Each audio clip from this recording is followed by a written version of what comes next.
നിങ്ങളിൽ ഒരാൾ നിങ്ങളുടെ ഉമ്മയുടെ ഗർഭപാത്രത്തിൽ ഇന്ന അഹദുക്കും യുജ്മഉ ഖൽഖുഹു ഫീ ബത്നി ഉമ്മിഹി 40 യൗമൻ, നിങ്ങളുടെ ഉമ്മയുടെ ഗർഭപാത്രത്തിൽ 40 ദിവസമാകുമ്പോൾ പിന്നീട് അതിനുശേഷം അതുപോലെ തന്നെ അവൻ സിക്താണ്ഡമായി മാറുന്നു, പിന്നീട് അവൻ മാംസകഷ്ണമായി മാറുന്നു. ആ ഒരു ഘട്ടമെത്തുമ്പോൾ സുമ്മ യുർസലു ഇലൈഹിൽ മലക്കു, അല്ലാഹു സുബ്ഹാനഹു വ തആല ഒരു മലക്കിനെ നിയോഗിക്കുന്നു. ഫയുൻഫഖു ഫീഹി റൂഹ്, അങ്ങനെ അവൻ്റെ റൂഹിനെ അല്ലാഹു സുബ്ഹാനഹു വ തആല ഇവിടെ മലക്ക് ഊതുന്നു. ആ സന്ദർഭത്തിൽ യുഅ്മറു ബി 4 കലിമാത്തിൻ, 4 കാര്യങ്ങൾ കൊണ്ട് മലക്കിനോട് അല്ലാഹു സുബ്ഹാനഹു വ തആല നിർദ്ദേശിക്കും. ഒന്ന്, അവൻ്റെ റിസ്ക് രേഖപ്പെടുത്താൻ. 2, വാജലിഹി, അവൻ്റെ ആയുസ്, അവൻ എന്നാണ് മരിക്കുക എന്നുള്ളത് രേഖപ്പെടുത്താൻ. വഅമലിഹി, അവൻ ഭൂമിയിൽ നിർവഹിക്കുന്ന പ്രവർത്തനങ്ങളും ദൗത്യങ്ങളും രേഖപ്പെടുത്താൻ. അതുപോലെ തന്നെ വശഖിയുൻ ഔ സഈദ്, അവൻ സൗഭാഗ്യവാനാണോ, ഓഫ് ചെയ്തിട്ടില്ലേ,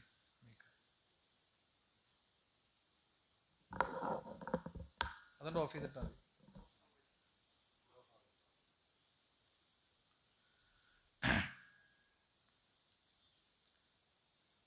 അവൻ സൗഭാഗ്യവാനാണോ അല്ലേ എന്നത് രേഖപ്പെടുത്താൻ. ഇത്തരം കാര്യങ്ങൾ രേഖപ്പെടുത്താൻ നിർദ്ദേശിക്കും എന്നാണ്.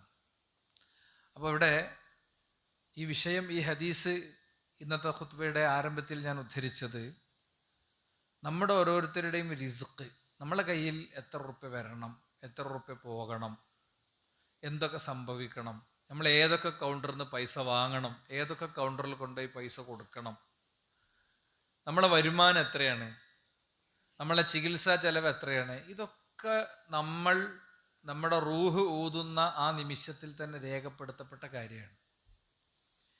അതുകൊണ്ട് തന്നെ ഒരു മനുഷ്യനെ സംബന്ധിച്ചിടത്തോളം അവൻ അനാവശ്യമായി ടെൻഷൻ അടിച്ചതുകൊണ്ടോ ബേജാറായതുകൊണ്ടോ ഒന്നൊരു കാര്യമല്ല. ഇതൊക്കെ നേരത്തെ രേഖപ്പെടുത്തപ്പെട്ട കാര്യങ്ങളാണ്. നമ്മുടെ ജീവിതത്തിൻ്റെ കയറ്റവും ഇറക്കവും ഒക്കെ പടച്ച റബ്ബ് രേഖപ്പെടുത്തിയ കാര്യങ്ങളാണ്. അതിൻ്റെ അപ്പുറത്തേക്ക് എന്തെങ്കിലും ഒന്ന് ചെയ്യാൻ ഒരാളെ സംബന്ധിച്ചിടത്തോളം സാധ്യമല്ല. ഒരു വ്യക്തിയെ സംബന്ധിച്ചിടത്തോളം, ഒരു ശക്തിയെ സംബന്ധിച്ചിടത്തോളം സാധ്യമല്ല. അത് ഓരോരുത്തരും അവരുടെ നമസ്കാരശേഷം ചൊല്ലുന്ന ഒരു പ്രാർത്ഥനാവാചകമുണ്ട്. അല്ലാഹുമ്മ ലാ മാനിഅ ലിമാ അഅ്തൈത വലാ മുഅ്തിയ ലിമാ മനഅത. അല്ലാഹുവേ, നീ നൽകിയത് തടയാൻ ഒരു ശക്തിക്ക് സാധ്യമല്ല, നീ തടഞ്ഞത് നൽകാനും ഒരു ശക്തിക്ക് സാധ്യമല്ല. ഇത് പലരും ചൊല്ലുന്നത് ഇതിൻ്റെ അർത്ഥം അറിഞ്ഞുകൊണ്ടോ ഈ നിലപാട് ഹൃദയത്തിൽ ഉറപ്പിച്ചുകൊണ്ടോ ഒന്നും അല്ല. അതാണ് നമ്മളുടെ എല്ലാത്തരം ബേജാറിൻ്റെയും ടെൻഷൻ്റെ ഒക്കെ കാരണം. അതാണ് പടച്ച റബ്ബ് എന്ന കേന്ദ്രത്തെ വിട്ട് പടപ്പുകളിലേക്ക്, ദിവ്യശക്തി ഉണ്ട് എന്ന് പറയപ്പെടുന്നവരിലേക്കും ഒക്കെ പോകാനുള്ള കാരണമൊക്കെ അതാണ്. ഈ അസ്ല് നമ്മൾ ഉൾക്കൊള്ളണം. അല്ലാഹുമ്മ ലാ മാനിഅ ലിമാ അഅ്തൈത, അല്ലാഹുവേ, നീ നൽകിയത് തടയാൻ ഒരു ലോകത്തൊരു ശക്തിക്കും സാധ്യമല്ല, നീ തടഞ്ഞത് നൽകാൻ, നീ തടഞ്ഞു വെച്ചൊരു കാര്യം എനിക്ക് നേടിത്തരാനും ലോകത്തൊരാളെ സംബന്ധിച്ചിടത്തോളം സാധ്യമല്ല. അപ്പം നമ്മളിങ്ങനെ പറയും കൊറോണ വന്നതിന് ശേഷം ഭയങ്കര ഡൗണാണ്. കൊറോണ വന്നതുകൊണ്ട് ഡൗൺ ആയതല്ല, പടച്ച റബ്ബ് എഴുതി വെച്ചോടത്ത് അങ്ങനെയുള്ളത്, പടച്ച റബ്ബ് എഴുതി വെച്ചോടത്ത് അങ്ങനെയുള്ളത്. അതുകൊണ്ട് തന്നെ നമ്മുടെ സമ്പാദ്യം ഹലാലിലൂടെ ആക്കാനുള്ള ഒരു ശ്രമം നമ്മളെ സംബന്ധിച്ചിടത്തോളം ഉണ്ടാകണം. കഴിഞ്ഞ ഖുത്ബയിൽ ഇതുമായി ബന്ധപ്പെട്ട വളരെ പ്രധാനപ്പെട്ട ചില കാര്യങ്ങൾ നമ്മൾ പറഞ്ഞിരുന്നു. അത് ആവർത്തിക്കുന്നില്ല. നമ്മൾ പറഞ്ഞിരുന്നത് എന്തുകൊണ്ട് ഹറാമിലേക്ക് പോകും, ഹറാമിലേക്ക് പോകാനുള്ള കുറേ കാരണങ്ങൾ നമ്മൾ പറഞ്ഞിരുന്നു. ഹറാമാണ് എന്ന് മനസ്സിലാക്കാതെ നമ്മൾ ചെയ്യുന്ന ചില ഹറാമുകളെ കുറിച്ചും പറഞ്ഞിരുന്നു. അങ്ങനെ ഹറാമായ സമ്പാദ്യം നമ്മുടെ ജീവിതത്തിൽ ഉണ്ടെങ്കിൽ ആ വ്യക്തിക്ക് നഷ്ടപ്പെടുന്ന 10 കാര്യങ്ങളെ കുറിച്ചാണ് ഇന്ന് നമ്മൾ പറയുന്നത്. കഴിഞ്ഞ ഖുതുബയിൽ അത് പറയാമെന്ന് വിചാരിച്ചു, പക്ഷെ നമുക്ക് സമയം ലഭിക്കാത്തത് കൊണ്ട്, സമയം ഇത്തിരി മറ്റു കാര്യങ്ങൾ വിശദമായി പറഞ്ഞതുകൊണ്ട് നമുക്ക് സമയം ലഭിച്ചില്ല. അതുകൊണ്ട് ഇന്ന് നമ്മൾ പറയുന്നത് നമ്മുടെ ജീവിതത്തിൽ, നമ്മുടെ സമ്പാദ്യത്തിൽ, നമ്മുടെ പറമ്പിൽ, നമ്മുടെ പണത്തിൽ, നമ്മൾ കഴിക്കുന്നതിൽ, നമ്മൾ കുടിക്കുന്നതിൽ, നമ്മൾ ധരിക്കുന്നതിൽ ഹറാമിൻ്റെ ഒരു ഫിൽസ് ഉണ്ടെങ്കിൽ ആ വ്യക്തിയെ സംബന്ധിച്ചിടത്തോളം അയാൾക്കുണ്ടാകുന്ന നഷ്ടങ്ങളാണ്. ഒരു കാര്യം ഉറപ്പാണ്, നമ്മളുടെ എല്ലാ കാര്യങ്ങളും റബ്ബ് നേരത്തെ രേഖപ്പെടുത്തി വെച്ചതുകൊണ്ട് അല്ലാഹു സുബ്ഹാനഹു വ തആല പറഞ്ഞതുപോലെ ഹലാലായ വഴിയിൽ പരിശ്രമിക്കുക എന്നുള്ളത് മാത്രമാണ് നമ്മളെ സംബന്ധിച്ചിടത്തോളം നിർദ്ദേശിക്കപ്പെട്ടിട്ടുള്ളത്. എല്ലാം മുറിയെ പണിയെടുത്ത് അല്ലാഹു സുബ്ഹാനഹു വ തആല നിർദ്ദേശിച്ച പോലെ അധ്വാനിക്കുക എന്നുള്ളതാണ് നമ്മളെ സംബന്ധിച്ചിടത്തോളം ബാധ്യതയായിട്ടുള്ളത്. പലപ്പോഴും അത് ചെറിയതല്ലേ എന്ന നിലക്ക് നമ്മൾ നിസ്സാരവൽക്കരിക്കും. റസൂലുള്ളാഹി സ്വല്ലല്ലാഹു അലൈഹി വസല്ലം തങ്ങൾ പറഞ്ഞു, ഹറാമിനെ കുറിച്ച് പറഞ്ഞപ്പോൾ സ്വഹാബത്ത് ചോദിച്ചു, വലൗകാന യസീറൻ യാ റസൂലല്ലാഹ്, അത് വളരെ കുറച്ചാണെങ്കിലോ നബിയെ, അത് വളരെ കുറഞ്ഞതാണെങ്കിലോ നബിയെ? അല്ലാഹുവിന്റെ റസൂൽ സ്വല്ലല്ലാഹു അലൈഹി വസല്ലം അതിന് കൊടുത്ത ഉത്തരം എന്താ? വലൗകാന ഖളീബൻ മിൻ അറാഖ്, അറാഖിന്റെ ഒരു കൊള്ളിയാണെങ്കിൽ പോലും. നമ്മളെ നാട്ടില് ചീമക്കൊന്നൊക്കെ പറയണ മാതിരി അറബ്സിന്റെ അടുത്ത് കാണുന്ന ഒരു സാധനമാണ് ഈ അറാഖിന്റെ കൊള്ളി എന്ന് പറയുന്നത്. അവര് ആരും എപ്പോഴും അങ്ങോട്ടും ഇങ്ങോട്ടും പൊട്ടിച്ചു കൊടുക്കണം, അത്ര നിസ്സാരമായ ഒരു സംഗതിയാണ്. ഒരു കുഞ്ഞെ അറാഖിന്റെ കൊള്ളി മറ്റൊരുത്തന്റെ അറിവും സമ്മതവും തൃപ്തിയുമില്ലാതെ എടുത്താൽ അതുപോലും ഈ ഒരു അവസ്ഥയിൽ പെടും എന്ന് നബി കരീം സല്ലല്ലാഹു അലൈഹി വസല്ലം തങ്ങൾ പറയാണ്. അപ്പോൾ അളക്കണോടുത്ത്, തൂക്കണോടുത്ത്, വർത്താനം പറയുന്നിടത്ത്, വാങ്ങണടുത്ത്, വിശദമായി സംസാരിക്കുന്നിടത്ത് അധ്വാനത്തിന് നിശ്ചയിച്ച തുകക്ക് അനുസരിച്ച് അധ്വാനിക്കാതിരിക്കുമ്പോഴൊക്കെ ഈ ഹറാമ് കയറി വരും. അത് നമ്മൾ വിശദമായി പറഞ്ഞു. ഇനി ഇങ്ങനെ ഹറാമ് ആയ സമ്പാദ്യം കയറിയാലുള്ള നഷ്ടം ഒന്ന്, അദമു ഖുബൂലു ദുആഇഹി, പ്രാർത്ഥന സ്വീകരിക്കപ്പെടുകയില്ല. നമ്മളങ്ങനെ ജീവിതത്തിലെ പല കാര്യം പഠിച്ചവനോട് പറയുന്നുണ്ടാകും. നമുക്ക് എന്തോ ഒരു മഹാദുരന്തം വന്നു, ഏതോ ഒരു ലാബ് റിപ്പോർട്ട് വന്നപ്പോൾ ആ ലാബ് റിപ്പോർട്ടിൽ നമ്മുടെ ശരീരത്തിൽ ഏതോ ഒരു ഭാഗത്ത് ക്യാൻസർ ഉണ്ട് എന്ന് മനസ്സിലായി. നമ്മൾ അള്ളാഹുവിനോട് പറയേണ്ട, പഠിച്ചവനെ ശിഫയാക്കിക്കൊണ്ടാ, എൻ്റെ 2 പെൺകുട്ടികളുണ്ട്, ഓല കല്യാണം കഴിഞ്ഞിട്ട് ബാക്കി എന്തായാലും എനിക്ക് കുഴപ്പമില്ല, വീടിൻ്റെ പണി പൂർത്തിയായിട്ടില്ല, ചെറിയ മക്കളാണ്, പടച്ചോൻ ദുആ സ്വീകരിക്കൂല. നമ്മൾ ചിലരുടെ ഇസ്തിഗ്ഫാറുകൾ പടച്ചോൻ സ്വീകരിക്കൂല. മഹാനായ നബി കരീം സല്ലല്ലാഹു അലൈഹി വസല്ലം തങ്ങൾ ആയത്ത് ഓതിയിട്ടാണ് വിഷയം പഠിപ്പിച്ചത്. യാ അയ്യുഹന്നാസ്, നബി പറയാണ്, അയ്യുഹന്നാസ് ഇന്നല്ലാഹ ത്വയ്യിബുൻ, അല്ലാഹു നല്ലതാണ്. ലാ യഖ്ബലു ഇല്ലാ ത്വയ്യിബൻ, അല്ലാഹു നല്ലതല്ലാതെ സ്വീകരിക്കൂല. വ ഇന്നല്ലാഹ അമറൽ മുഅ്മിനീൻ, നിശ്ചയമായും അല്ലാഹു വിശ്വാസികളോട് കൽപ്പിച്ചിരിക്കുന്നു, ബിമാ അമറ ബിഹിൽ മുർസലീൻ, മുർസലീങ്ങളോട് കൽപ്പിച്ച അതേ കാര്യം. എന്നിട്ട് ആയത്ത് ഓതാണ്, യാ അയ്യുഹർ റുസുൽ, ഓ പ്രവാചകന്മാരെ, കുലൂ മിനത് ത്വയ്യിബാത്ത്, നിങ്ങൾ ത്വയ്യിബാത്ത് കഴിക്കണം, നല്ലത് കഴിക്കണം. വഅമലു സ്വാലിഹൻ, നിങ്ങൾ സൽക്കർമ്മം ചെയ്യണം. ഇന്നി ബിമാ തഅമലൂന അലീം, നിശ്ചയം നിങ്ങൾ പ്രവർത്തിക്കുന്നതിനെ കുറിച്ച് അല്ലാഹു സുബ്ഹാനഹു വ തആല അറിയുന്നതാണ്. അപ്പോൾ നമ്മൾ കഴിക്കുന്നതിൽ നമ്മൾ ഉപയോഗിക്കുന്നതിന് 2 നിബന്ധന വെച്ചത്. ഒന്ന് ത്വയ്യിബാകണം, 2 അത് ഹലാലാകണം. ത്വയ്യിബായതുകൊണ്ട് മാത്രം ഹലാലാകൂല, ഹലാലായതുകൊണ്ട് മാത്രം ത്വയ്യിബും ആവൂല. ഒരു മാങ്ങ വഴിയിൽ വീണ് കിടക്കുന്നുണ്ട്, ഒരാളുടെ മാവിന്റെ ചോട്ടിൽ മാങ്ങ വീണ് കിടക്കുന്നുണ്ട്, മറ്റേ പറമ്പത്തെ മാങ്ങ ചാടി കിടക്കുന്നുണ്ട്. അത് സംഭവം ത്വയ്യിബാണ്, തിന്നാൻ പറ്റുന്ന സാധനമാണ്, അതിൽ വേറെ പ്രശ്നമൊന്നുമില്ല. പന്നിയിറച്ചി അങ്ങനെ പറഞ്ഞതുപോലത്തെ വേറെ പ്രശ്നമൊന്നുമില്ല. പക്ഷെ അത് വേറെ ഒരുത്തൻ്റെതാണ്, അപ്പൊ അത് ഹറാമാണ്. അപ്പൊ ത്വയ്യിബും ഹലാലുമായിരിക്കണം നമ്മൾ കഴിക്കുന്നത് എന്ന് കൃത്യമായി പറയാണ്. ഇല്ലെങ്കിൽ എന്നിട്ട് ഈ ആയത്തോതിന്റെ ശേഷം പ്രവാചകൻ സല്ലല്ലാഹു അലൈഹി വസല്ലം പറയാണ്, സുമ്മ ദക്കറ റജുല, പിന്നെ ഒരു മനുഷ്യനെ കുറിച്ച് പറഞ്ഞു റസൂലുള്ളാഹ്, യുതീലു സഫർ, അയാൾ കുറേ ദീർഘദൂരം യാത്ര ചെയ്തു. അങ്ങനെ ദീർഘദൂരം യാത്ര ചെയ്തിട്ട് അയാളുടെ മുടി ഇങ്ങനെ ജട കെട്ടിയിട്ടുണ്ട്. അഖ്ബറ, അയാളുടെ ശരീരമാകെ പൊടി പിടിച്ചിട്ടുണ്ട്. യമുദ്ദു യദൈഹി ഇലസ്സമാ, അവൻ 2 കൈകളും ആകാശത്തേക്ക് ഉയർത്തിയിട്ടുണ്ട്. എന്നിട്ട് പറയാണ്, യാ റബ്ബി യാ റബ്ബി, എൻ്റെ പടച്ചോനെ എന്ന് അയാൾ വിളിക്കുകയാണ്. പക്ഷേ വമത്അമുഹു ഹറാം, അവൻ കഴിക്കുന്ന ഭക്ഷണത്തിൽ ഹറാമുണ്ട്. വമശ്റബുഹു ഹറാം, അവൻ കുടിക്കുന്ന വെള്ളത്തിൽ ഹറാമുണ്ട്. വമൽബസുഹു ഹറാം, അവൻ ഉപയോഗിക്കുന്ന വസ്ത്രത്തിൽ ഹറാമുണ്ട്. വഗുദിയ ബിൽ ഹറാം, അവൻ ഹറാമിൽ ഊട്ടപ്പെട്ടിട്ടുണ്ട്. ഫഅന്ന യുസ്തജാബു ലിദാലിക്, പിന്നെ എങ്ങനെയാണ് അവന് പ്രാർത്ഥനയ്ക്ക് ഉത്തരം കിട്ടുക എന്നാണ് അല്ലാഹുവിൻ്റെ റസൂലിന്റെ ചോദ്യം. ഈ ഹദീസ് വിശദീകരിക്കുന്നിടത്ത് പണ്ഡിതന്മാർ 4 കാര്യങ്ങൾ പറഞ്ഞു.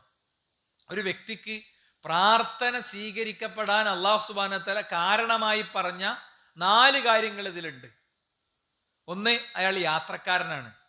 യാത്രക്കാരനായിരിക്കെ യാത്രക്കാരന്റെ പ്രാർത്ഥന അല്ലാഹു സുബ്ഹാനഹു വ തആല സ്വീകരിക്കുന്നതാണ്. നമ്മൾ ഒരു യാത്രാന്ന് നമുക്ക് ഫീൽ ചെയ്യുന്ന ഒരു കാര്യത്തിന് വേണ്ടി പോകുമ്പോൾ നമ്മൾ അങ്ങനെ മനസ്സിൽ വിചാരിക്കലുണ്ടോ? നമ്മളിവിടുന്ന് കോയമ്പത്തൂർക്ക് പോവുകയാണ്, അല്ല ഒരു യാത്ര, പെരിന്തൽമണ്ണക്ക് പോവുകയാണെങ്കിലും യാത്രയാണല്ലോ അല്ലേ? അപ്പോൾ പടച്ചോനെ എൻ്റെ ജീവിതത്തിലൊരു കാര്യം എനിക്ക് കിട്ടാനുള്ളതാണ്, അത് ഞാൻ പ്രാർത്ഥിക്കട്ടെ, വിശ്വാസിയായി മരിക്കാൻ ഞാനൊന്ന് പ്രാർത്ഥിക്കട്ടെ, അങ്ങനെ ഒരു ചിന്ത നമുക്ക് വരലുണ്ടോ? യാത്രക്കാരന്റെ പ്രാർത്ഥന സ്വീകരിക്കപ്പെടുന്ന പ്രാർത്ഥനയിൽ പെട്ടതാണ്. നമ്മൾ വേഗം ഏതെങ്കിലും ഒരു ഉസ്താദിന്റെ കയ്യിൽ ഒരു 250 ഉറുപ്പിക എടുത്തിട്ട് പ്രാർത്ഥിക്കണം കേട്ടോ പറയും. അതേ നമ്മളെ അവസ്ഥ. ശൈത്താൻ വളരെ പ്ലാനഡ് ആണ് സഹോദരന്മാരെ. എന്തൊക്കെയാണോ നമുക്ക് ഉപയോഗിക്കാൻ പറ്റുക അതൊന്നും നമ്മളെ കൊണ്ട് ഉപയോഗിക്കാൻ സമ്മതിക്കൂല. ഞാൻ ഈ പറഞ്ഞതിന്റെ അർത്ഥം ആരോടും പ്രാർത്ഥന കൊണ്ട് വസിയത്ത് ചെയ്യേണ്ടെന്നൊന്നുമല്ല. നമ്മളെ കാര്യം നമ്മളാണ് ആദ്യം പറയേണ്ടത്. നമ്മളെ കാര്യം നമ്മളാണ് ആദ്യം പറയേണ്ടത്, വേറെ ഏൽപ്പിച്ചു കൊടുക്കലല്ല. നമ്മൾ റബ്ബിനോട് നമുക്ക് പറ്റണ രൂപത്തിൽ എങ്ങനെയാണോ അങ്ങനെ പറയാൻ വേണ്ടത്. അപ്പം യാത്ര ഉണ്ട് എന്നുള്ളത് ഒരു കാര്യമാണ്. 2, അയാൾ ആകെ ജടകുത്തി പൊടി പിടിച്ചിരിക്കുന്നു. എന്താ? അയാളൊരു നല്ല കാര്യത്തിന് വേണ്ടി പോകുമ്പോൾ അങ്ങനെ ജടകുത്തി പൊടി പിടിച്ച വ്യക്തി, അയാൾ അള്ളാഹുവിന് ഇഷ്ടമാണ്. ഹാജിയെ കുറിച്ച് പറഞ്ഞു, അയാളുടെ വിയർപ്പ് അള്ളാഹുവിന് ഇഷ്ടമാണ്. നോമ്പുകാരന്റെ വായുടെ മണത്തെക്കുറിച്ച് പറഞ്ഞു, അത് അള്ളാഹുവിന് ഇഷ്ടമാണ് അല്ലേ? കാരണം അതൊരു ത്യാഗ പരിശ്രമത്തിന്റെ ഭാഗമാണ്. അപ്പൊ ഈ ജോലിക്കൊക്കെ പോണ, പണിക്കൊക്കെ പോണ ആൾക്കാർ ഒരു മിക്കവാറും ലഹുറു അസറും കൂട്ടിയാ നിസ്കരിച്ച. എന്താ കാരണം? അത് പാകമേത് പൊടിയാണ്. പൊടി സഹോദരന്മാരെ നജസല്ല, പൊടി നജസല്ല. നിങ്ങൾക്ക് അങ്ങനെ വസുവാസം ഉണ്ടെങ്കിൽ ഒരു കപ്പ് വെള്ളമുണ്ട്, 2 ബക്കറ്റ് വെള്ളം ഒഴിച്ചാൽ പോരെ. നിസ്കാരം അതിന്റെ നേരത്തെ ചെയ്യണം. ആകെ വിയർപ്പ് നജസല്ല. വിയർപ്പ് നജസാണെങ്കിലല്ലേ പ്രശ്നമുള്ളൂ. നമ്മളതൊന്ന് തുടച്ച് വൃത്തിയാക്കിയിട്ട്, നമ്മളെ ശരീരത്തിൽ നജസ് ഉണ്ടെങ്കിൽ റെഡി അല്ലേ? ഗ്രീസ് ഉണ്ട്, ഓയിൽ ഉണ്ട്. അപ്പൊ ഇവിടെ ഞാൻ എപ്പോഴും പറയും, ഇത് പെയിന്റ് ചെയ്ത ഒരു സഹോദരനുണ്ട്, ഈ മണ്ണാർക്കാട് ഭാഗത്തുള്ള ആളാണ്. അദ്ദേഹം ഇവിടെ ഓരോ വക്തിനും മൂപ്പര് എന്ത് ചെയ്യുന്ന പറയാം, കയ്യിലുള്ളതൊക്കെ എത്ര പണിയെടുക്കണം എന്നറിയങ്ങൾ. ഈ പെയിന്റ് ചെയ്യുന്ന ആൾ ഇത് ക്ലിയർ ആക്കണമെങ്കിൽ എത്ര പണിയെടുക്കണം എന്നറിയും. അതൊക്കെ ചെയ്തിട്ട് മൂപ്പര് എന്ത് ചെയ്യും, ഇവിടെ ജമാഅത്തിനുണ്ടാവും. ഇവിടെ എല്ലാം മൂപ്പര്, വീടുകളിലാണെങ്കിലും മൂപ്പര് രീതി അങ്ങനെയാണ്. അപ്പൊ ഇതൊന്നും നടക്കാത്തതൊന്നുമല്ല, നമ്മളെ ചിന്തക്കും മനസ്സിനൊക്കെ അനുസരിച്ചാണ്. അപ്പോ നടക്കണം എന്ന് നമുക്ക് തീവ്രമായ ആഗ്രഹം ഉണ്ടെങ്കിൽ ഏത് ഘട്ടത്തിലും ജമാഅത്തൊക്കെ നടക്കും കേട്ടോ. ജമാഅത്തൊക്കെ നടക്കും. നമ്മൾ കുറച്ചാളും കൂടിയൊക്കെ ജമാഅത്തൊന്ന് ശരിയാകാണ്ട്. ജമാഅത്ത് നിസ്കാരം ഇവിടെ സുബൈനൊക്കെ ഒരു ഫുൾ സഫ ആൾക്കാരുണ്ടാകും. ഈ പള്ളിയായിട്ട് കണ്ടിന്യൂസ് ആയിട്ട് ബന്ധപ്പെടുന്ന ആളുകളൊക്കെ ഇവിടെ വരലുണ്ട്.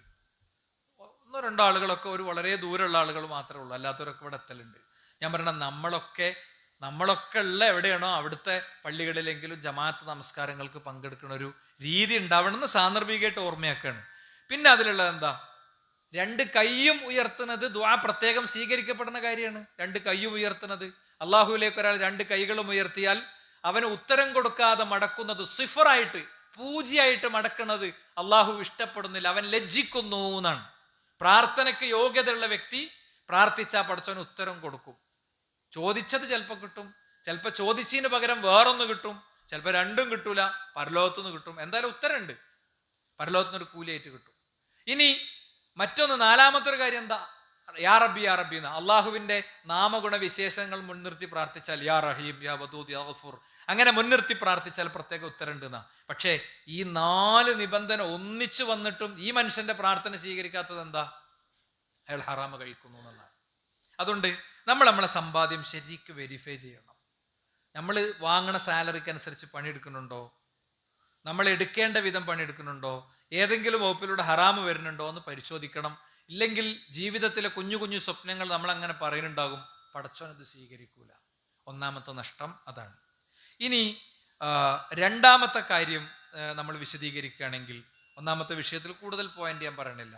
2-മത്തെ കാര്യത്തിൽ എന്താണ്? മഹ്കുൽ ബർക്ക, ബർക്കത്ത് നഷ്ടപ്പെടുക. പൈസ ഇഷ്ടം പോലെ അങ്ങനെ വരും, വന്ന മാതിരി അങ്ങനെ പോകും, അതുകൊണ്ട് ഒരു ഉപകാരം ഉണ്ടാവില്ല അല്ലേ? ഇപ്പൊ എനിക്കറിയണ ചില വ്യക്തികളൊക്കെ ഉണ്ട്, അവര് വലിയ പൈസ മുടക്കിയിട്ട് ഒരു ടൗൺഷിപ്പിൽ വലിയൊരു ബിൽഡിംഗ് ഉണ്ടാക്കി. ബിൽഡിങ്ങിന്റെ കൺസ്ട്രക്ഷൻ വലിയൊരു സമയം കൊണ്ടാണ് തീർന്നത്. ബിൽഡിംഗ് തുടങ്ങണ സമയത്ത് പഞ്ചായത്ത് ആയിരുന്നു, പഞ്ചായത്തിന്റെ നിയമങ്ങളാണ് ഉണ്ടായത്. പിന്നീട് അത് ഒരു മുനിസിപ്പാലിറ്റിന്റെ ഏരിയയിലേക്ക് മാറി ഈ ഒരു പ്രദേശം. അപ്പൊ ആ മുനിസിപ്പാലിറ്റിന്റെ ഏരിയയിലേക്ക് മാറിയപ്പോൾ നിയമങ്ങളൊക്കെ മാറി. അയാളുടെ ഇതിന് ഒപ്പ് കിട്ടാതെ എത്രയോ പ്രയാസപ്പെട്ട് എത്രയോ കാലം അയാളുടെ ലക്ഷങ്ങൾ, അയാൾ പ്രവാസിയാണ്, അയാൾ സമ്പാദിച്ച ലക്ഷങ്ങൾ ഒരു ബിൽഡിങ്ങുമ്മേ ഒരു രൂപ പോലും മുടങ്ങാതെ ഉപകാരപ്പെടാതെ കിടക്കുകയാണ്. ലക്ഷക്കണക്കിന് ഉറുപ്പ്യ. നിങ്ങളൊന്ന് ആലോചിച്ച് നോക്ക്. ചെറിയൊരൊറ്റ തീരുമാനം മതി, നമ്മളെ മൊത്തം സമ്പാദ്യം ഫുള്ള് പോണെങ്കിൽ ഒറ്റ തീരുമാനം മതി. നമ്മൾ പ്രവാസികളോടൊക്കെ പറയും, രാവിലെ മെയിൽ തുറന്നു നോക്കുമ്പോൾ, ഓഫീസിൽ ചെന്ന് മെയിൽ തുറന്നു നോക്കുമ്പോൾ അടുത്ത 1-ാം തീയതി മുതൽ നിങ്ങൾക്ക് ജോലി ഇല്ല എന്ന് പറഞ്ഞാൽ കഴിഞ്ഞു. ചില ആളുകളുടെയൊക്കെ വരുമാനം എന്ന് പറയുന്നത് ആ ശമ്പളം മാത്രമാണ്. ആ ശമ്പളം മാത്രം, അതോടെ കഴിഞ്ഞു. അല്ലെങ്കിൽ ഗവൺമെന്റ് ഒരു നിയമം മാറ്റുകയാണ്, അല്ലേ? നമ്മളടുത്തുള്ള ഒരു സാധനം അത് ഗവൺമെന്റിന്റെ ഇറക്കുമതി ചെയ്യാൻ തീരുമാനിച്ചു, അതോടുകൂടെ നമ്മളെ സാധനത്തിന് വില കിട്ടൂല. അപ്പൊ അതുകൊണ്ട് ബർക്കത്ത് എന്നുള്ളത് പടച്ച റബ്ബ് നമുക്ക് നിശ്ചയിച്ച് തരേണ്ടതാണ്. ചെറിയ പൈസക്ക് ഭയങ്കര സന്തോഷത്തിൽ ജീവിക്കുന്ന എത്ര മനുഷ്യന്മാരുണ്ട്. ഈ പോയിന്റ് പറയുമ്പോഴൊക്കെ, ഞാൻ ഇങ്ങനത്തെ ഒരു പോയിന്റിലൂടെ കടന്നു പോകുമ്പോഴൊക്കെ 2009 മുതൽ പറയേണ്ട കാര്യട്ടെ, ഞാൻ ആദ്യമായിട്ട് ജോയിൻ ചെയ്ത സ്കൂളിന്റെ മുമ്പിൽ ഒരു ചെറിയ പെട്ടിക്കട ഉണ്ടായിരുന്നു. ഒരു കുഞ്ഞ പെട്ടിക്കട, ഒരു 4-5 കുപ്പിയിൽ കുറച്ച് മിഠായും കുറച്ച് ഇങ്ങനെ കുറച്ച് സാധനങ്ങൾ മാത്രമേ ഉള്ളൂ. അയാൾ ജീവിക്കുന്നുണ്ട്. ഞാനന്ന് പാർട്ട് ടൈം അധ്യാപകനാണ് കേട്ടോ. അപ്പോൾ അവിടുന്ന് ഇങ്ങെത്തണം, ഏകദേശം എറണാകുളത്തേക്കുള്ള ദൂരം ഉണ്ട് എൻ്റെ സ്കൂൾക്ക്. അന്ന് ഇവിടുന്ന് ഇപ്പോൾ വയ്യാത്ത സമയത്തുകൊണ്ട് നമ്മൾ വന്നു പോവുകയാണ് ചെയ്യുക. അപ്പോൾ ഞാൻ പറയാൻ ശ്രമിക്കണം എന്താ വെച്ച് കഴിഞ്ഞാൽ, എനിക്ക് തന്ന നല്ലൊരു ഉത്തരമായിരുന്നു അത്. അയാൾ ജീവിക്കുന്നുണ്ട് സ്വസ്ഥമായിട്ട്, അയാൾക്ക് കിട്ടുന്ന പൈസ കൊണ്ട് അയാൾ ജീവിക്കുന്നുണ്ട്. എനിക്ക് ഭയങ്കര അടുപ്പുള്ള മനുഷ്യനായിരുന്നു. ഒരു ദിവസം എന്നെ അദ്ദേഹം വീട്ടിൽ കൊണ്ടുപോയി ഭക്ഷണമൊക്കെ തന്നപ്പോൾ ആ വീടിൻ്റെ ഒരു സ്വസ്ഥതയും ശാന്തിയൊക്കെ എനിക്ക് ഭയങ്കരമായിട്ട് ഫീൽ ചെയ്തു. എന്തൊരു ഹൃദ്യമായ സ്വീകരണമാണ് അദ്ദേഹത്തിൻ്റെ ഭാര്യയും കുടുംബവും മക്കളും ഒക്കെ നമ്മളെ സ്വീകരിക്കുന്നത്. ഞാൻ നിബന്ധന വെച്ചു മൂപ്പരോട്, നിങ്ങൾ സ്ഥിരമായിട്ട് എന്നും കഴിക്കണ ഫുഡല്ലാതെ എന്തെങ്കിലും ഒന്ന് ഞാൻ വരുന്നുണ്ടെന്ന് വിചാരിച്ച് നിങ്ങൾ വാങ്ങി എനിക്ക് പൊരുത്തല്ല അറിയാം മൂപ്പരോട്. കാരണം മൂപ്പരോട് ഒരു സാമ്പത്തികാവസ്ഥ എനിക്ക് അറിയണോണ്ട് എന്നൊരു ഭയങ്കര ഗസ്റ്റ് ആക്കുമെന്ന് പേടിച്ചിട്ട് കേട്ടോ. മൂപ്പരത് സത്യസന്ധമായി ആ രീതിയിൽ തന്നെ ചെയ്തു. ഞാൻ പറഞ്ഞത്, നമ്മളെടുത്ത് എത്ര ഉറുപ്പ്യ കിട്ടുന്നുണ്ട് എന്നുള്ളതല്ല, കിട്ടണ രൂപയിൽ പടച്ചോൻ തരുന്ന ഒരു തൗഫീഖ് ഉണ്ട്.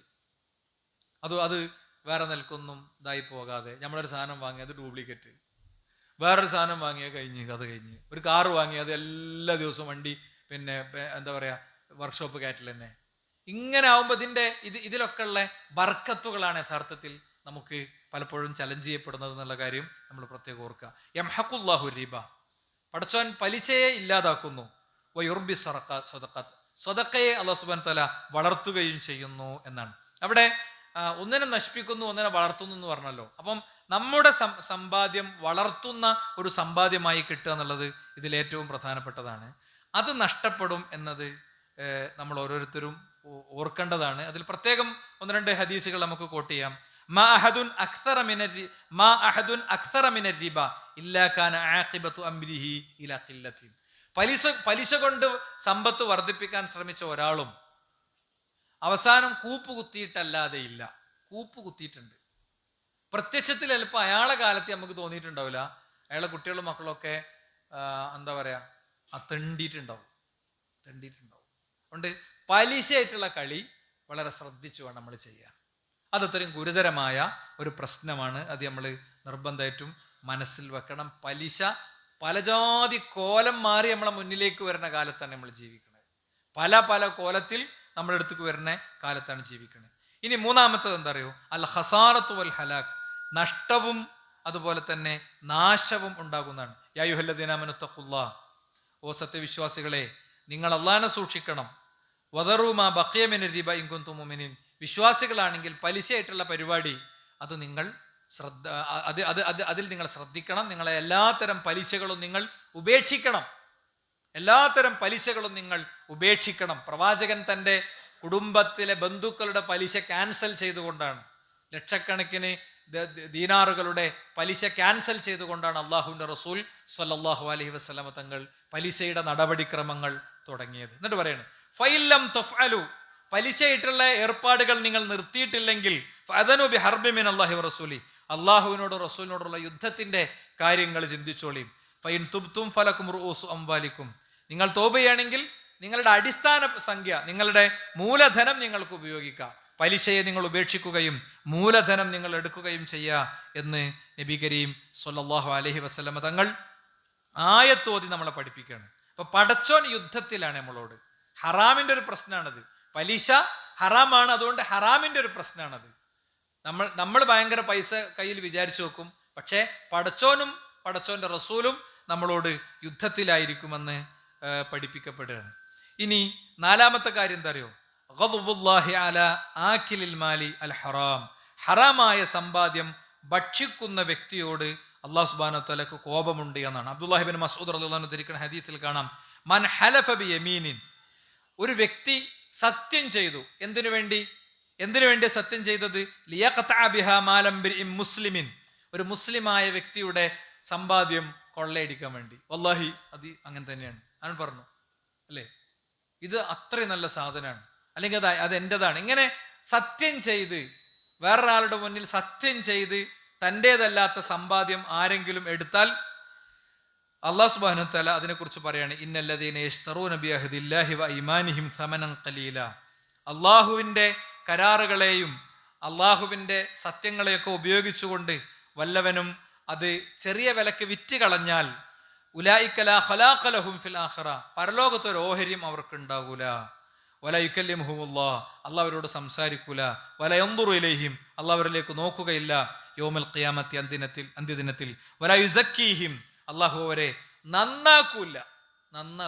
വേറുള്ളവന്റെ ഓഹരി, ദീനിന്റെ അടയാളവും ചിഹ്നമൊക്കെ കാണിച്ച് അങ്ങനെ തട്ടിയെടുത്താൽ ആ തട്ടിയെടുക്കണവന്റെ അവസ്ഥയാണ് ഈ പറയുന്നത്.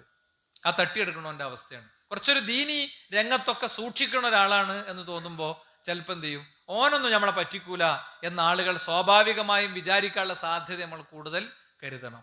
അപ്പോൾ സ്വാഭാവികമായിട്ടും അതെന്താണ്, നമ്മുടെ ദീനിന്റെ അടയാളങ്ങളും ചിഹ്നങ്ങളൊക്കെ വിറ്റിട്ടുള്ള പരിപാടിയാണ്. മനസ്സിലായില്ലേ? ദീനിന്റെ ചിഹ്നങ്ങളും അടയാളങ്ങളൊക്കെ വിറ്റിട്ടുള്ള പരിപാടിയാണ്. ദീനി രംഗത്തൊക്കെ ഉള്ള ആളുകൾ വന്ന് സമീപിക്കും. എന്താ, നിങ്ങളെ നമ്മളൊരു സൈലന്റ് പാർട്ണറായി നിന്നാൽ മതി എന്നറിയും. മൂപ്പരിങ്ങനെ നിന്നെടുത്താലും മൂപ്പര് ദീന് വിറ്റു. മൂപ്പർക്ക് ബിസിനസ് വേണോ, ബിസിനസ് ചെയ്യാൻ കുഴപ്പമൊന്നുമില്ല. അതിന് മറ്റവൻ അധ്വാനിക്കണമാതിരി അധ്വാനിക്കണം, പൈസ ഇറക്കണമാതിരി ഇറക്കണം. അല്ലാതെ മൗലവിയാണ്, ഉസ്താദാണ്, പണ്ഡിതനാണ് എന്നുള്ള ലേബൽ വിറ്റിട്ടല്ല യഥാർത്ഥത്തിൽ എന്ത് ചെയ്യേണ്ടത്, കച്ചവടം ചെയ്യേണ്ടത് എന്ന് നമുക്ക് വളരെ കൃത്യമായി ഈ വിഷയത്തിൽ പറയാൻ സാധിക്കണം, പറയാൻ കഴിയണമെന്ന് കൂടി ഈ ഒരു ഘട്ടത്തിൽ പറയണം.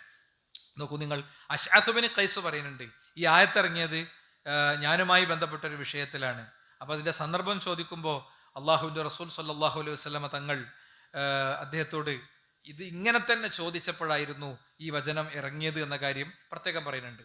ഇനി അഞ്ചാമത്തെ കാര്യം എന്താ അറിയോ, അല്ലഅ്നു വത്തർദു മിൻ റഹ്മത്തില്ലാ, അല്ലാഹു സുബ്ഹാനഹു വ തആലയുടെ റഹ്മത്തിൽ നിന്ന് ഹറാമ് ഭക്ഷിക്കുന്ന വ്യക്തി, ഹറാമായ സമ്പാദ്യം കൈകാര്യം ചെയ്യുന്ന വ്യക്തി, അയാൾ അതിലേക്ക് അള്ളാഹുവിന്റെ റഹ്മത്തിൽ നിന്ന് ആട്ടി അകറ്റപ്പെടും എന്നാണ് അള്ളാഹുവിന്റെ റസൂൽ സല്ലല്ലാഹു അലൈഹി വസല്ലം തങ്ങൾ പഠിപ്പിച്ചു. എന്താണ്, ആകിലു റിബ വ മൂകിലുഹു വ കാതിബുഹു വ ഷാഹിദുഹു, പലിശ അത് തിന്നുന്നവൻ, അത് തീറ്റിക്കുന്നവൻ, അത് എഴുതുന്നവൻ, അതിന് സാക്ഷി നിൽക്കുന്നവൻ. അപ്പൊ നമ്മളെ പണ്ടം, സഹോദരിമാരോട് ഞാൻ പറയണേ, നമ്മളെ പണ്ടം ഭർത്താവല്ല വാപ്പല്ല ആര് ചോദിച്ചാലും പണയം വെക്കാൻ കൊടുക്കേണ്ട യാതൊരു ബാധ്യത നമുക്കില്ല, ഒരു നിലക്കുമില്ല അല്ലെ. ഈ പണ്ടൊക്കെ ഇങ്ങനെ കെട്ടിയേറ്റി ഇത് അവിടെ പണയം വെച്ച് ഇവിടെ പണയം വെച്ച് അല്ലേ, അവസാനത്തൊക്കെ മരിച്ചതൊക്കെ ഊരിയെടുക്കും, മരിച്ചിട്ട് ഇതൊക്കെ മുറിച്ചിട്ടെങ്കിലും എടുക്കും. ആരും അതും കൊണ്ട് കബർക്ക് പറഞ്ഞേക്കൊന്നുമില്ല കേട്ടോ. അത് പിന്നെ കൊണ്ടുപോയിട്ട് മിക്കവാറും നമ്മളെ മക്കളെയും മരുക്കളെയും ഒക്കെ രീതിയൊക്കെ ഒന്ന് വെച്ച് ആലോചിക്കളി ഓരോരുത്തരും.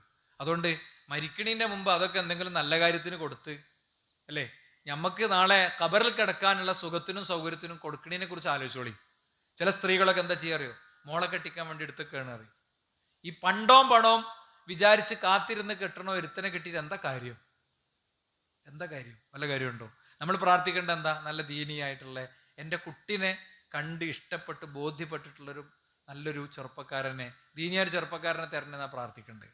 അതുകൊണ്ട് ഇതുപോലെ തന്നെ നമ്മളെ ആധാരം കൊടുക്കുക, നമ്മൾ സാക്ഷിയായിട്ട് ഒപ്പിട്ട് കൊടുക്കുക. അയാൾക്ക് പൈസയെങ്കിലും കിട്ടി, നമുക്കോ ഒപ്പിട്ടെടുത്തിട്ടോ അള്ളാഹുവിന്റെ റഹ്മത്ത് എന്നുള്ള വിദൂരതയിലേക്ക് പോകും. ഇപ്പൊ ഓഫീസ് റൂമിലൊക്കെ ഉണ്ടാവും എന്താ പറയാ, ഈ ഹൗസിംഗ് ലോണിന് ഒപ്പിട്ടേര്, മാസേന്ന് ഹൗസിംഗ് ലോണിന് ഒപ്പിട്ടേര്, നമ്മളെ സഹപ്രവർത്തകരുടെ എങ്ങനെ നോ പറയാന്നാണ് ചിന്തിക്കുക. നല്ല സ്വസ്ഥമായിട്ട് ഞാൻ അടുത്ത പീരീഡ് കഴിഞ്ഞിട്ട് വരാം, നമുക്ക് എന്നിട്ട് ഇട്ടോ എന്ന് പറയാം, സ്വസ്ഥമായിട്ട് ഇരുത്തിയിട്ട് പറഞ്ഞു കൊടുക്കുക, ഇങ്ങനെയൊക്കെയാണ് കാര്യങ്ങൾ. നിലപാട് ഒറ്റത്തവണ പറയണ്ടോ, എവിടെയും ഒറ്റത്തവണ നിലപാട് പറഞ്ഞാൽ മതി. മനസ്സിലായില്ലേ? ഒറ്റത്തവണ നിലപാട് പറഞ്ഞ ആൾക്കാർക്ക് മനസ്സിലാവും. ഏത് കാര്യത്തിലും, അത് മനുഷ്യ സൗഹാർദ്ദവും മതസൗഹാർദ്ദവും വേർതിരിക്കുന്നിടത്താണെങ്കിലും ആഘോഷങ്ങളുടെ കാര്യത്തിലാണെങ്കിലും എവിടെയാണെങ്കിലും അങ്ങനെയാണ്. ഒറ്റത്തവണ വ്യക്തമായി പറഞ്ഞു കൊടുക്കണം. വ്യക്തമായി പറഞ്ഞു കൊടുത്തിട്ടില്ലെങ്കിൽ പ്രശ്നമാണ്, നമ്മൾ തെറ്റിദ്ധാരണയിൽ അകപ്പെടും, തെറ്റിദ്ധരിക്കപ്പെടും. മനസ്സിലായില്ലേ? തെറ്റിദ്ധരിക്കപ്പെടുമ്പോൾ അതിൽ ചെറിയ നഷ്ടങ്ങളൊക്കെ ഉണ്ട്. അപ്പോൾ സ്വസ്ഥമായിട്ട് ഞാനിങ്ങനെ എൻ്റെ വീട് ഞാൻ 8 കൊല്ലം കൊണ്ട് ഉണ്ടാക്കി, അതിൻ്റെ കാരണം പലിശക്ക് എടുത്തുകൂടാന്നുള്ളതുകൊണ്ടാണ്. പലിശക്കെടുത്താൽ ഞാനും പടച്ചോനും തമ്മിൽ യുദ്ധത്തിലാണെന്നാണ് ഖുറാനിലുള്ളത്. വേണമെങ്കിൽ ആ പരിഭാഷയൊക്കെ നിർത്തിട്ട് ഇങ്ങനെയുണ്ട്. അതുകൊണ്ട് എനിക്ക് അത് ചെയ്യാൻ പറ്റില്ല. എൻ്റെ അടുത്തുള്ള പൈസ വല്ലതും കടം പിന്നെ വാങ്ങിത്തരാൻ പറ്റിയതൊക്കെ ഉണ്ടെങ്കിൽ വാങ്ങിത്തരായിരുന്നു, ഉണ്ടെങ്കിൽ വാങ്ങിക്കൊടുക്കുകയും ചെയ്യാം, ഒരു പ്രശ്നമില്ല. മനസ്സിലായില്ലേ? അങ്ങനെ ക്ലാരിറ്റി വരുത്തി, നിലപാടിൽ ക്ലാരിറ്റി വരുത്തി നമ്മൾ പോകണം. അപ്പം എന്താ പറയുക, അപ്പം നാട് മുഴുവൻ നമ്മളെ വെറുത്താലും ആളുകളൊക്കെ വെറുത്താലും പടച്ചോൻ്റെ ഇഷ്ടം നമുക്ക് ഉണ്ടാകും. നമ്മൾ കുടുങ്ങൂല. പടച്ചോൻ നമ്മളെ ശരിയാം വിധം സംരക്ഷിക്കുന്ന ഒരു സാഹചര്യം ഉണ്ടാകും. അതുപോലെ തന്നെ പിന്നെ ഈ വിഷയത്തിൽ വന്ന മറ്റൊരു കാര്യമാണ് ലഅനല്ലാഹു റാശി വൽ മുർത്തശി. കൈക്കൂലി വാങ്ങുന്നവനെയും കൈക്കൂലി കൊടുക്കുന്നവനെയും അല്ലാഹു സുബ്ഹാനഹു വ തആല ശപിച്ചിരിക്കുന്നു. ഇതിൽ കൈക്കൂലി കൊടുക്കുന്നവനെ സംബന്ധിച്ച് ചില അഫു പറയപ്പെട്ട ചില ഘട്ടങ്ങളുണ്ട്. അനിവാര്യമായും 100% നിർവഹിക്കപ്പെടേണ്ടിയിരുന്ന ഒരു നീതി വേറൊരു നിലക്കും നടക്കൂല, ഒരു പൊതു നന്മ, അങ്ങനെയുള്ള ഒരുപാട് ഘടകങ്ങളിൽ അങ്ങനെ സംഭവിക്കുകയാണെങ്കിൽ ഒരു ഇസ്തിഗ്ഫാറിന്റെ മനസ്സോടെ ചിലപ്പോൾ അത്തരൊരു ഘട്ടത്തേക്ക് പോകേണ്ടി വരും. ഇതൊക്കെ കൈക്കൂലി മാമൂല് എന്നൊക്കെ പറഞ്ഞിട്ടാണ് പൊതുവെ ഇങ്ങനത്തെ സാധനങ്ങളൊക്കെ വരിക. ഗിഫ്റ്റ്, ഇങ്ങനെ പല രീതിയിലാണ് വരിക. അതായത് എന്താ കൈക്കൂലി? കൈക്കൂലിന്റെ നിർവചനം എന്താ? കൈക്കൂലിന്റെ നിർവചനം പൈസ കയ്യിൽ തരിക എന്നുള്ളതൊന്നുമല്ല. നമ്മൾക്ക് മറ്റൊരാൾക്ക് എന്തെങ്കിലും ഒരു കാര്യം ചെയ്തു കൊടുക്കുമ്പോൾ നമ്മൾക്ക് അയാളിൽ നിന്ന് എന്തെങ്കിലും ഒരു ആനുകൂല്യം സ്വീകരിക്കാവുന്ന സാഹചര്യം ഉണ്ടെങ്കിൽ, ആ ആനുകൂല്യം ഉള്ളത് കൊണ്ടാണ് നമ്മളെ ചെയ്തു കൊടുത്തതെങ്കിൽ അത് കൈക്കൂലിയാണ്. അത് കൈക്കൂലിയാണ്. 2 ഫയല് മുന്നിൽ വന്നു, ഒന്ന് കുടുംബക്കാരന്റെ ഫയല്, മറ്റേത് അറിയാത്തൊരാളെ ഫയല്. രണ്ടിലും സമാനമായ പ്രശ്നങ്ങളുണ്ട്. ഒന്നിൽ കുറയിട്ടു, മറ്റേത് പാസ്സാക്കി കൊടുത്തു. അവിടെ ഒരു തരം കൈക്കൂലി ഉണ്ട്, ഒരു തരം അനീതി ഉണ്ട്. മനസ്സിലായില്ലേ? രണ്ടാക്കും തുല്യമാണ് നീതി. അള്ളാഹുവിന്റെ റസൂൽ സല്ലല്ലാഹു അലൈഹി വസല്ലം തങ്ങളെടുത്ത് പിന്നെ വലിയ ഗോത്രക്കാരിയായ പെണ്ണ് മോഷ്ടിച്ചപ്പോൾ കൈവെട്ടാൻ നിന്നപ്പോ ആ ഗോത്രക്കാര് പ്രവാചകന്റെ വളർത്തുപുത്രന്റെ അടുത്ത് പോയിട്ട് പറഞ്ഞു, നിങ്ങൾ പോയി പറഞ്ഞ അള്ളാഹുവിന്റെ റസൂൽ കേൾക്കുന്നു. പ്രവാചകന്റെ കാതിൽ പോയി. പ്രവാചകൻ ഏറ്റവും പ്രിയപ്പെട്ടതിന്റെ വളർത്തുപുത്രൻ പോയി കാര്യം പറഞ്ഞപ്പോ, നബി അതൊന്ന് വിട്ടുകൊടുത്തൂടെ എന്ന് വെച്ചപ്പോ പ്രവാചകൻ ചാടി എണീറ്റ് നേരെ മിമ്പർമ കയറിയിട്ട് പറഞ്ഞു, എൻ്റെ മോള് ഫാത്തിമ കട്ടാല് വെട്ടും ഞാൻ കയ്യെന്ന്. മനസ്സിലായില്ലേ? നീതിയെ ഇസ്ലാം അത്രയും ശക്തമായിട്ടാണ് അവതരിപ്പിച്ചത്. അപ്പോൾ ഈ നിലക്ക് ഉള്ള കാര്യങ്ങളും നമ്മൾ ഇതിൽ ശ്രദ്ധിക്കേണ്ടതാണ്. മാത്രമല്ല, ഒരു മനുഷ്യൻ ഒരു കയറ് മോഷ്ടിച്ചാൽ അവന്റെ കൈ മുറിക്കുന്നതാണ്, അവന്റെ കൈ വെട്ടുന്നതാണ്. അത്ര കണിശാണ് കൈക്കൂലിന്റെയും പലിശന്റെയും. ഇതൊരു തരം മോഷണം തന്നെയാണ്. മോഷ്ടിക്കുക എന്ന് പറഞ്ഞാൽ ഓടിളക്കി കയറിന് മാത്രമൊന്നുമല്ല മോഷണം എന്നറിയാം. പല പരിപാടിയുണ്ട് അല്ലേ? എന്താ, പർച്ചേസിന് പോവുക. പർച്ചേസിന് പോകുമ്പോൾ ആ പർച്ചേസിന് പോകണോടത്തുനിന്ന് ഒരു പ്രത്യേക കമ്മീഷൻ വാങ്ങുക. അത് മുതലാളി അറിഞ്ഞിട്ടില്ല. ഈ മൊത്തം പൈസ എന്താ ആരുടെ പേരില എഴുതുക? ഇവിടുന്ന് വാങ്ങാൻ വരുന്ന കസ്റ്റമറുടെ പേരില മൊത്തം പോവുക. അല്ലെ മുതലാളിക്ക് നഷ്ടം ഉണ്ടാക്കുന്ന രീതിയിലുള്ള പരിപാടികൾ ഉണ്ടാകുക. മുതലാളി അറിഞ്ഞു അവിടുന്ന് ഒരു സാധനം കിട്ടുന്നുണ്ട് എന്നുള്ളത് അറിഞ്ഞു, ഒരു പ്രശ്നമല്ല, നമുക്ക് വാങ്ങാം, അയാൾ നമുക്ക് തരുന്ന ഹദിയാണ്, ഒരു കുഴപ്പമില്ല.